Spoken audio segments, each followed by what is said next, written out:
Now, on 105.9 FM and streaming worldwide on the WMAL app, O'Connor and Company.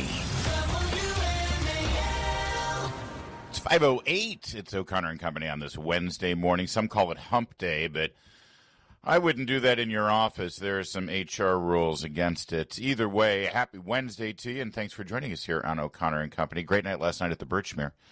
Sean Spicer invited me at the last minute. It happens. It's okay. I dropped everything for that man to go rock out with Yachtly Crew in town for their annual jam session of the greatest old white guy music you're ever going to hear. A fun night was had by all. We'll talk about it a little later. Sean gets very, very excited about Christopher Cross, Sean Kennedy. I didn't know if you knew that. Sean Kennedy's with us again this morning from Virginians for Safe Communities. Do you get excited about Christopher Cross music? I'm not even sure who that is. So you're telling me that Tommy Lee wasn't at this concert? He was not. This is Yachtly Crew. Oh, so Pamela Anderson wasn't there either. Oh, no, she was there. Oh, okay. Coming up at 6:35, Cal Thomas will be our guest. It's 7:05. Ian Pryor with America First Legal, along with one of the dads of one of those boys suspended out of Loudoun County as that lawsuit continues. 8:05, Senator from Wisconsin, Ron Johnson. And at 8:35, the chairman of the Republican National Committee, newly appointed, I believe, Joe Gruters, will join us. We'll talk about that Virginia election. We're going to talk about that Virginia election. You're a Virginian there, Sean. Have you voted already? Have you done the early voting, or do you like to make a thing of it? No, I'm the president has made clear to me that it's not secure to vote either. Now that's not the case. No, he's changed his mind on that. No, we like it when people vote early, as long as that's the law. In Fairfax County, you have to go down to the government center until they open it up. So that I think it opens this weekend. You can go to the local library early site. So I'll do that. Well done. Well done, you. Get that vote in. Yeah, the crowd at the Birchmere last night, a lot of people coming up to me and Sean saying, do you think Winsome has a chance? Do you think Winsome has a chance? And yes, of course she does.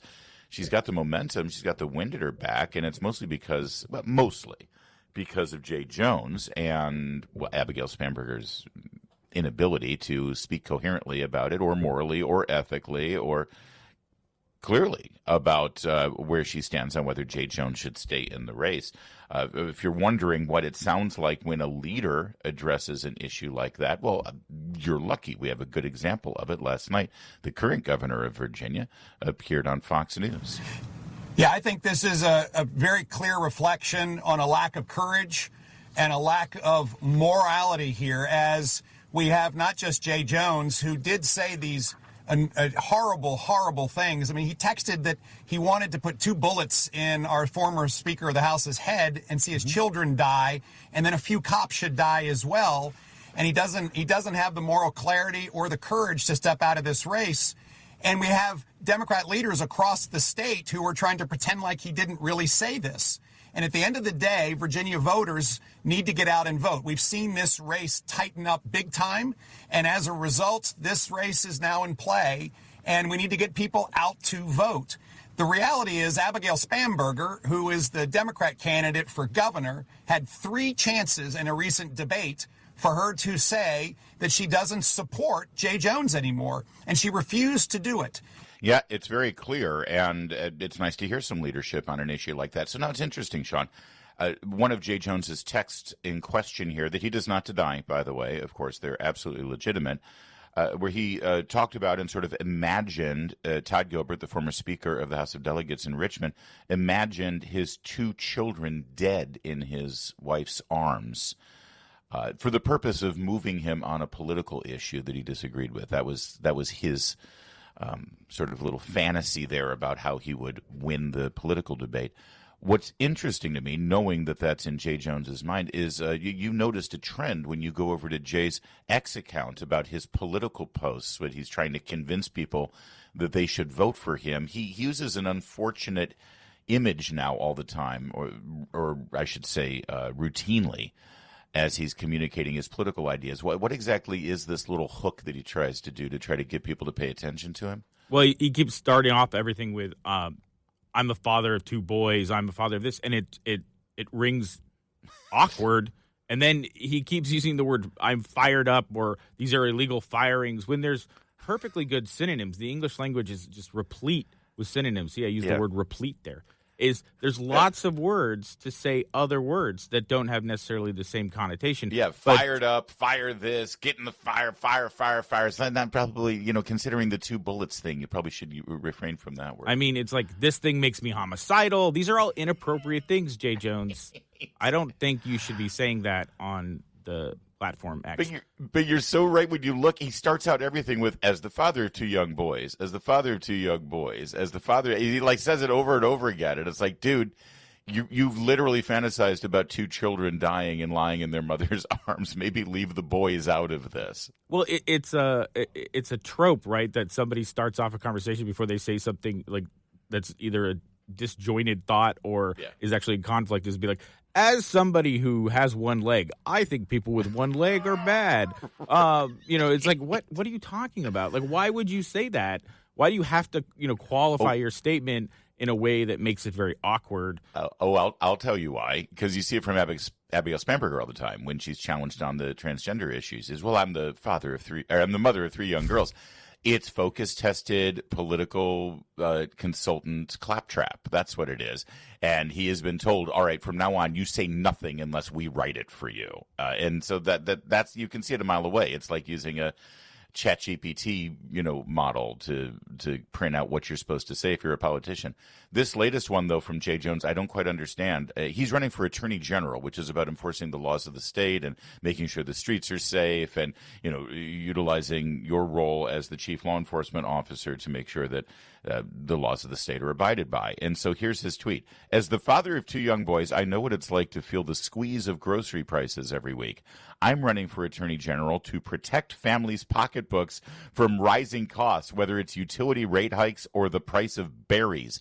I'm sorry, Sean, you know the law better than I do. What does the Attorney General of Virginia have to do with the price of berries? Well, I mean, this is a huge thing. You cannot underestimate the power of an attorney general to be out there in the cranberry fields. I mean, we're going to have the senator from Wisconsin on later, and he knows a lot about cranberries. Ocean Spray is an illegal monopoly, and they will be put out of business if they don't stop their predatory pricing models. I mean, his children exist entirely on blueberries and strawberries. I mean, that's where they get all their vitamins. Actually, all we hear about is if we deport illegal immigrants, who's going to pick our strawberries? Maybe that's what he's saying. He's like, I'm not going to cooperate with ICE. We won't enforce any of those laws. No deportations. So you can keep buying your cheap strawberries. I'm doing my best. Although, one quick fact check. I hate to be that guy. I believe cranberries are in bogs, not fields. Oh, I apologize. Well, I mean, a bog is really just a flooded field. So don't get too much. All right, we're already starting off on the wrong foot. Yeah, here. I'm sorry. Yeah. All right, coming up, we've had an update on those boys out in Loudoun County who were suspended because they didn't want a girl in the boys' locker room. What is this, a scene from Porky's? All right, we'll give you the details next. First, though, it's 5:15. WMAL traffic and weather every 10 minutes. First on the fives. See, Jamie Whitten, your boys grew up in an era. I bet you didn't even let them see Porky's. That's the difference between this generation. I lived on Porky's, and look at me. Oh, wait, I think I made the point. Never mind. WMAL, making sense of the news. Live from the Home Paramount Pest Control Studios. Home Paramount, the leader in pest control since 1939. Your next $1,000 could be one text away. It's $5K a day on WMAL. Oh, you're going to get Sean Spicer all excited now. Come on. I got an update on these boys out in Loudoun County. And I want to say, as the father of 2 girls and 2 boys, this issue resonates with me on both sides of the equation. Obviously, we talk a lot, Sean Kennedy, about how young girls shouldn't have to be subjected to naked boys in their locker room and having to undress or see boys undress, even if that boy identifies as a girl. If they're biologically intact males, a girl should not be exposed to that against their consent. I think that seems kind of standard and fair. But at the same time, it's pretty awkward for a boy, a teenage boy. I couldn't imagine being 14 years old in a locker room and having to get dressed for a physical education class in front of a girl, even if that girl identifies as a boy. That would make me feel awkward, and it made some boys out in Loudoun County awkward as well. They expressed that concern and the Loudoun County School Board suspended them. Of course, because of that, now they're being sued by a couple of groups, including America First Legal. Ian Pryor with AFL is going to be joining us later in the program with the father of one of these young boys, Seth Wolf. This case has now moved to a new stage here where a judge has jumped in, and they've now demanded, this judge in Loudoun County has demanded that the parents post a $125,000 bond for the lawsuit to move forward. That's got to be done by the end of business today, which it seems like it's onerous, certainly, for the plaintiff in a case like this. You know the legal system a little better than I do, but they're the ones who were the injured party, and they're trying to sue the Loudoun County School Board. They're the parents, the citizens trying to get recourse from the big, bad, wealthy government. Why should the parents have to post that bond? We'll ask Ian, but maybe you can shed some light on it. It's inexplicable to me that the system is set up so that you are asking for redress by the courts that your rights were violated, and you not owe some nominal fee, $125,000. That is precluding people from accessing the justice system. The entire premise of our American justice system is that it is a free and open system where you can seek redress. And the poorest person can even file what's called pro se, which is be their own lawyer and get action. You can file in most courts. It's legal to file completely handwritten filings. Like you can do. Jailhouse lawyers do this all the time. The idea is that everyone has access. To put a dollar value on this is unconscious. Like the idea that you can't. Basically, my son has been suspended because you're abusing him. Right. And then now you owe me $125,000 just to get your day in court. That is like, what kind of system do we live in where only the rich can basically get redress? Exactly. It's outrageous. Oh, sure, you can have your day in court. You just have to post $125,000 bond. It's obvious that the judge is doing this to try to, well, I think he's trying to do it to force a settlement. The reporting here from Nick Minock over at WJLA says that the judge in court urged the parties to reach some kind of settlement, but the problem is Loudoun County Public Schools is in no position. They haven't indicated that they want to settle. They're the ones who have suspended these children. They're the ones who have said that the boys violated Title IX. Again, I just want to point out, Title IX has to do with equal access for boys and girls and gender issues within our public school, government-funded school system. It was the boys who had to endure a girl in their male-only private space. And because they complained about it, they are in violation of Title IX. Make that make sense. So if LCPS suspended them for something so outrageous, and by the way, they're also willing to forego federal funding for violating Title IX themselves. They've already said, no, screw it. We'll sue the federal government too. They're certainly not going to settle with these parents. This judge is out to lunch. It's crazy. I was doing some research on her, and so she's obviously a Democratic appointee. And it's a she. Forgive me. Oh God, I misgendered the judge. That's it. No, now I'm going to go to jail. Now you're in trouble. Oh Lordy. But she has a bunch of activist cases that she's done, and the New York Times even calls her docket a rocket docket, which means they expedite things. So she does things in a rapid fashion. She moves cases quickly. It's a structural thing. Ian could explain this better when he comes on, but this is sort of perfunctory. She's also born in 1944, which would make her almost 80 years old now. Okay, boomer. So there we go. I'm sorry. I'm just saying. No, not you. The judge is a boomer. I was going to ask if boomer. She was I think she's silent generation at that. I was going to ask if she was a Biden or an Obama appointee, but apparently she's a Johnson appointee. Yeah. All right. Andrew Johnson. Ian Pryor from America First Legal, along with Seth Wolf, one of the dads, will be joining us coming up at 7:05. Right now it's 5:23. Coming up, Attorney General of New York, Letitia James, as you know, has been indicted, and her crime, well, it sounds like it just got much worse. We'll give you the details next. WMAL FM, Woodbridge, Washington, a Cumulus media station. Making sense of the news. News Talk 105.9. News now. Now, on 105.9 FM and streaming worldwide on the WMAL app. O'Connor and Company.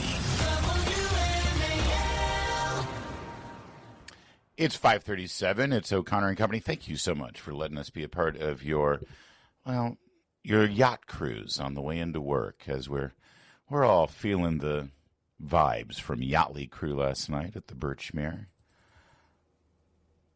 All right, maybe we're not all feeling the vibes. This song, Baker Street, epic saxophone solo, Sean Kennedy, starting now. Right?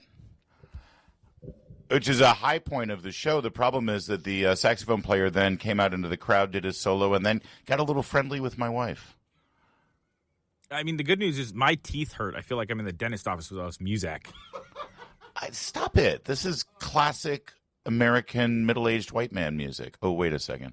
As a younger middle-aged white man. Thank you. Coming up later in the program, Cal Thomas will join us at 6:35, 7:05 Ian Pryor and Seth Wolf, 8:05 Senator Ron Johnson, 8:35 RNC Chairman Joe Gruters. We're going to try to nail him down on some commitments to the Republican ticket in Virginia here 3 weeks out from Election Day. That's Sean Kennedy. I'm Larry O'Connor. And you know, we know that Attorney General of New York, Letitia James, has been indicted by a grand jury for allegedly lying on her mortgage form. I don't know why this needs to be dragged out. I mean, she either lied or she didn't, and it sure appears she lied, because it's impossible to have two mortgages for two separate residences and have both of those residents be your primary residence. That's just fundamental, isn't it? Larry, I'm Catholic. We have lots of saints in the canon that one of their miracles was bilocation. So she can be in two places at once, just like the rest of our benighted Catholic Sure. So Letitia James is Padre Pio, what you're telling me. Saint Letitia James is really Padre Pio. She was in two places at once, and they were both. Okay, that's fair enough. For a week, the left, the media, Democrats, they've been defending her. Some even, I think it was Casey Hunt on CNN said, well, listen, everybody lies on their mortgage forms, which I thought, hey, you'd think Kash Patel should have said, oh, really? Hey, boys, could we go over and check out her forms next, please? Well, now you're not hearing a whole lot from all of these Letitia James defenders, because the story just got a whole lot worse. New York Post is reporting that the person living in the Virginia home that Letitia James claimed was her primary residence so that she could get a more favorable interest rate from the bank appears to be a relative of hers who is a fugitive from the law, lived there for 5 years. One Nakia Thompson, living with her 3 children in a 3-bedroom home in Norfolk since 2020. It now turns out that Nakia Thompson is officially listed as an absconder, wanted by authorities in North Carolina for failing to finish her probation, according to court documents. So she's the Attorney General of New York. She lied to get the mortgage, and then in the home that she lied to get the mortgage about, she's helping a fugitive from the law who crossed state lines to avoid probation. This doesn't seem like a good news cycle for the Democrat Attorney General. Someone once said, Sean Kennedy, that no one is above the law. I guess we're going to test that Well, out. I mean, one thing that's important to, I think, emphasize here is that Letitia James was basically done in by her tenant, grandniece fugitive. And what you learn is if you put a criminal into your criminal conspiracy, there is no honor amongst thieves. That's and true. So, Yes. you can't expect why Letitia James is so much trouble here is that they went to the niece and said, you're a tenant here. And she goes, no, I don't pay rent. And I've been living here since 2020, and I've never seen Letitia James here. This is basically my free house. And then the feds are like, that's not legal. And Letitia James is like, who are you going to trust, me or this criminal? Or even better, Sean, the New York Times. Listen to how they write it up. And here's the little lead sentence. Attorney General Letitia James of New York purchased a $137,000 home for a grandniece who needed tranquility. Prosecutors say it's an impermissible investment property. And the grace extended by the New York Times here to try to soften the blow of the obvious fraud going on If you read this whole story, they use the word placid peaceful. And they even mentioned that the roof is gabled. Ooh, a gabled roof. I'm like in a children's book. But what's so strange about the New York Times sort of like teeing this up as this sort of refuge? I feel like I'm on a yoga retreat. They should be playing. They should be playing yacht rock in the background. Oh, I just want to be very relaxed when I read this story. Some essential oils. I'm very calm. I'm just bringing my inner zen to understand. Except for the pain. gratuitous attack on yacht rock, you're right. That's exactly what has been framed here. Here's the New York Times. 5 years ago, the door of a modest yellow house on a quiet stretch of avenue in Norfolk, Virginia, swung open to admit a young family looking for a peaceful life after years of turbulence in several cities. She was a fugitive from the law. The She was on turbulence the is crime. lam. She was. It's amazing how the media can paint a story to their liking if they want. Oh, and then as you read further on, the specter of Mr. Trump's revenge campaign has so far overshadowed the facts of the case, given how he has pushed for Ms. James' punishment. She broke the law, not only on the mortgage forms, but now it looks like she gave safe harbor and refuge to a fugitive from the state of North Carolina. I wonder how Attorney General of New York, Letitia James, would deal with a case like this if it was a fugitive from her state that was being harbored in Florida, let's say. This is amazing. Well, I mean, New York. I mean, they'd give them a free house. They'd give them like some kind of debit card. That the criminals in New York State aren't exactly getting are getting a tough go under Letitia James. Only if they're refugees from ICE. And they're hiding from deportation. Then they're given everything they need. All right. Well, there's your latest from Letitia James. Coming up, remember Katie Porter, the nightmare for Democrats in California? We've got an update on her, too. And it's not getting any better for her. That's coming up next. It's 5:43. This afternoon on the Derek Hunter Show, we're entering week 3 of the government shutdown. And if you don't work for the government or somebody you know doesn't, have you even noticed? We'll talk about it at 3 o'clock on WMAL. Former Congresswoman out of Orange County, California, Katie Porter, has had a rough week herself. She's running for governor right now. I'll remind you, she ran for senator in California, but she lost in the primary to Adam Schiff and Steve Garvey. They have a jungle primary out there where everybody's in the pool together, and the two top vote getters come out. Sometimes it's a Democrat and a Republican. Sometimes it's two Democrats. So you'll remember this interview where she was asked if she needed Trump supporters, and she scoffed at the idea. This is cut 1, Michael. What do you say to the 40% of California voters who you'll need in order to win, who voted for Trump? How would I need them in order to win, ma'am? Well, unless you think you're going to get 60% of the vote. You think you'll get 60%. Everybody who did not vote for Trump will vote for you. That's what you're saying. In a general election, yes. If it is me versus a Republican, I think that I will win the people who did not vote for Trump. That sort of smug arrogance, by the way, is exactly what is exhibited on a regular basis by Abigail Spanberger. Just Abigail's better at sort of concealing it a bit and, mashing her molars together and trying to smile and be friendly. Katie Porter is just a nightmare. She tried to leave the interview, you'll remember, because she didn't like getting follow-up questions. Cut 2. No, I'm saying I'm going to try to win every vote I can. And what I'm saying to you is that... Well, to those voters. Okay, so you... I don't want to keep doing this. I'm going to call it. Okay. Thank you. You're not going to do the interview with us? Nope, not like this. I'm not. Not with 7 follow-ups to every single question. There you go. All right. And then suddenly the floodgates were open and all of these leaked videos came out, including this one where she was berating one of her staff members for getting in the shot of a pre-recorded Zoom-style interview she was doing from her kitchen. Take a listen, cut 4. That we're going to lose more than 500,000 Californians dying prematurely to air pollution and other problems, and the state could lose...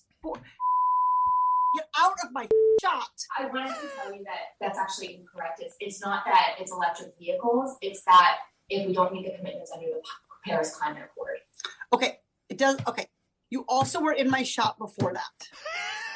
Stay out of my shot. Yeah, Sean, by the way, you're new here. It's only day 2, but I hope you did get the message that you are to stay out of my effing shot at all times, right? I'm steering clear. I've heard things, Larry, about you and Katie Porter better not be allowed near knives or anything. I mean, this is scary.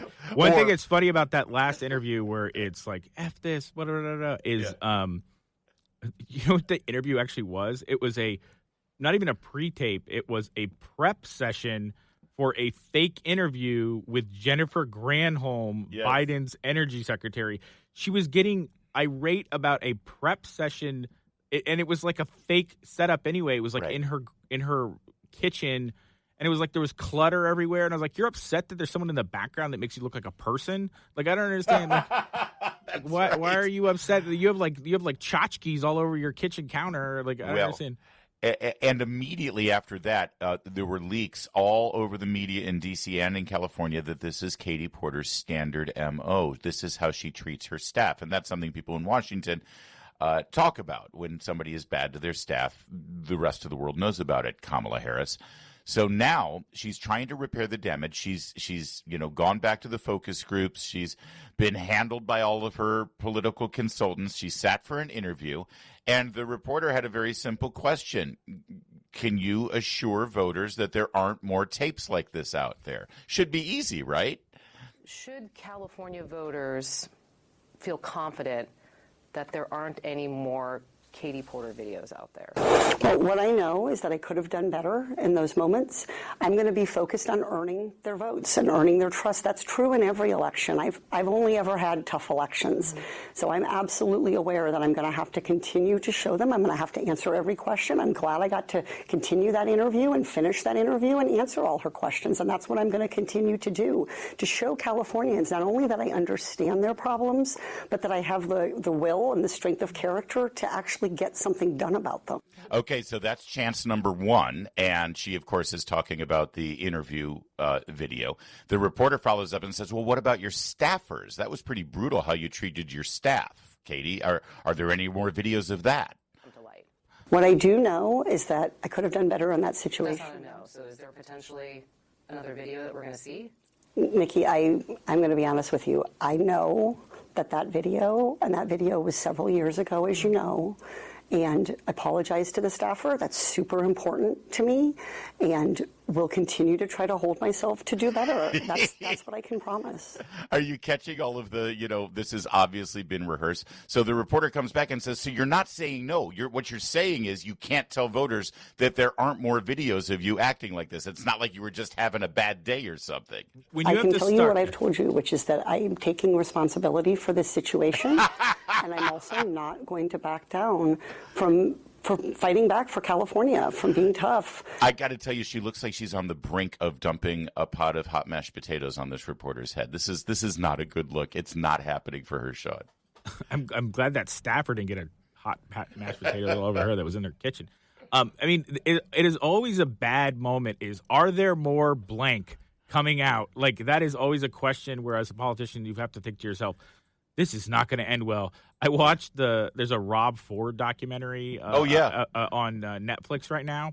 Yeah. And they do all these background interviews about what happened. And he says to his chief of staff, says, Mayor, they're saying there's a video of you smoking crack. He goes, and the mayor, were you smoking crack? And the mayor's response to him is not, no, I never smoked crack. It was, there's no video. Right. There you go. Exactly. And then it's like, narrator, there was a video. There was, in fact, a video. Yes. Where the appropriate answer is, well, of course not. I've never smoked crack in my life. There's no video. Yeah, that's Katie Porter, and it's not going well for her. But again, I just want to remind everyone, if this sounds familiar, ask a simple yes or no question. Are there other videos out there? And all she can do is say, well, what I can tell you is I take responsibility and I want accountability. If that sounds familiar, it should, because that's exactly how Abigail Spanberger is treating the Jay Jones story, the transgender story, the Law and Order story, the ICE and Sanctuary City story. She won't give you a straight yes or no answer to anything because it's the same person, and that's not a good look. 554.